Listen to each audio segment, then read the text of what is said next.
Hello dear students, today we are going to start a very important chapter in physics of class 10th, that is electricity. At present scenario, we cannot ignore the importance of electricity in our life.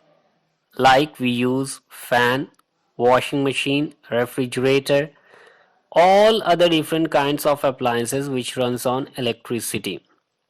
Do you know that electricity is basically the flow of charges or electrons?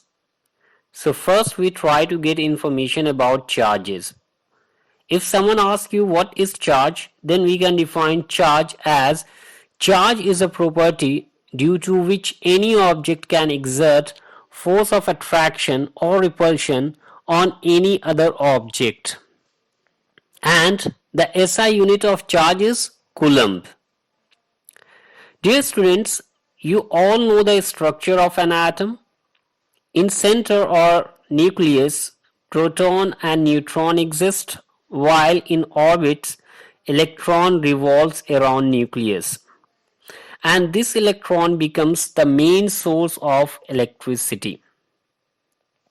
So charges are of two types, positive charge and negative charge. Proton carries positive charge while electron carries negative charge. But the magnitude of charge is same, that is equal to 1.6 into 10 to the power minus 19 coulomb. Now charge on one electron is 1.6 into 10 to the power minus 19 coulomb. So if we have to find the charge on n numbers of electron, then we use this formula, charge on n electrons equals to n into 1.6 into 10 to the power minus 19. Now we talk about properties of charge.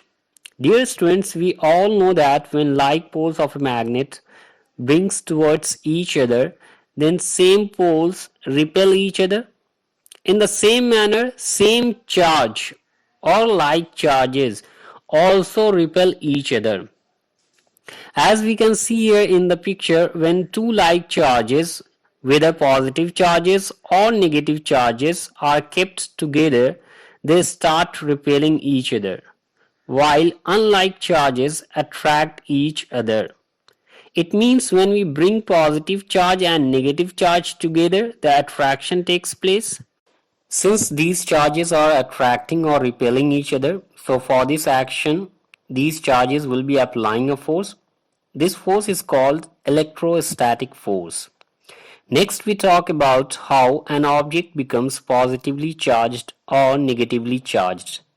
When two objects are rubbed with each other, then one object loses electron, becomes positively charged, and other object gains electron and becomes negatively charged. For example, as we can see here that A and B have same number of protons and electrons, or we can say that same number of positive and negative charges. In A we have 3 electrons, it means 3 negative charges, and 3 protons, it means 3 positive charges. In B we have 2 electrons, it means 2 negative charges, and 2 protons, it means 2 positive charges. After rubbing, what happens? A loses 1 electron and B gain 1 electron. Now in A we have 2 electrons and 3 protons. It means 2 negative charges and 3 positive charges. Since positive charge is more than negative charge, so A becomes positively charged, while in B now the total number of electron is 3 and proton is 2, so negative charge is more than positive charge, so B becomes negatively charged. Next topic which we have to study, that is electric field. Students, we all observe that in case of magnet, when any magnetic substance is kept near the magnet, then it is attracted by it. But if we move away the magnetic substance from the magnet, then the magnet is unable to attract that object. It means the magnet has some area in which it applies its attractive force. In the same manner, charges also have some limited area in which they apply attractive or repulsive forces. So this area is called electric field. Here we can see that Q1 and Q2, two charges are there, and Q2 is at point B, and the arrows around the Q1 charge indicates about the electric field of it. A is a point which lies inside the electric field of Q1 and B which is beyond the electric field of Q1. Next topic we have Coulomb's law of electric force. According to Coulomb, the magnitude of the electrostatic force of attraction or repulsion between 2 point charges is directly proportional to the product of the magnitudes of charges and inversely proportional to the square of the distance between them. The force is along the straight line joining them. In example, as we can see, there are two charges Q1 and Q2 and these charges are kept at a distance of r. So according to Coulomb, F is directly proportional to Q1 into Q2 and F is inversely proportional to r square.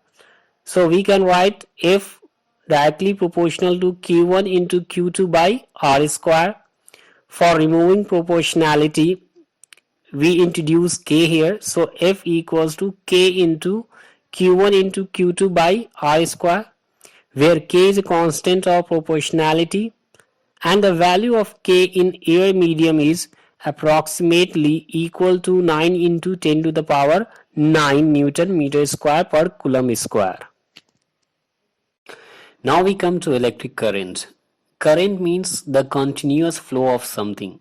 So electric current means the continuous flow of charges. So now we can define the electric current as the continuous flow of charges or electrons in an electric circuit is called electric current.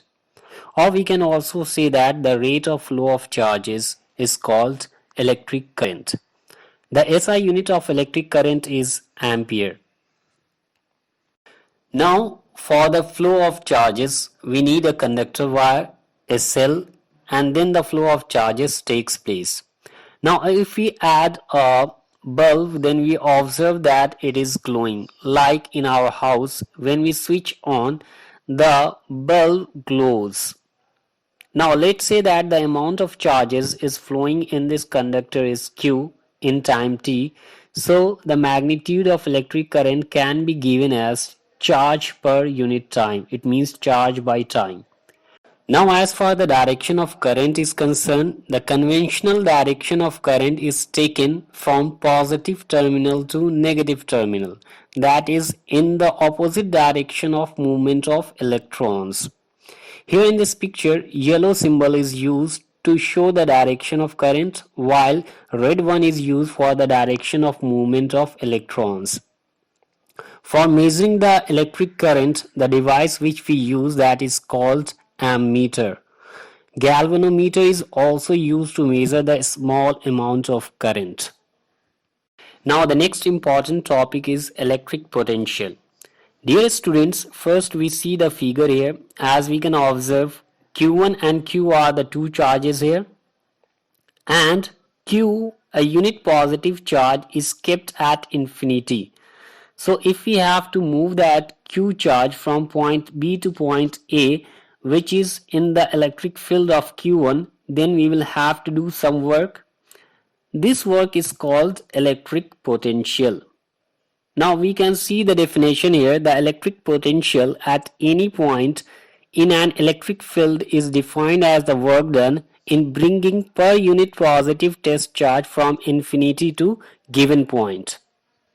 Now the formula for the electric potential can be given as V equals to work done upon charge or V equals to W upon Q. The SI unit of electric potential is volt, that is denoted by capital V. Now the last topic in this video is electric potential difference. Again, first we try to understand it with the help of the picture here. Q1 is a charge and it has an electric field. Now let's say A is a point in this field where Q is a charge. Now if we have to move that charge from point A to point B, then again some work is needed. So this work done is called electric potential difference. Now we can define the electric potential difference as the potential difference between two separate points is defined as the work done to move a unit positive charge from one point to another point in an electric field. For measuring the potential difference, we use a device which is called voltmeter.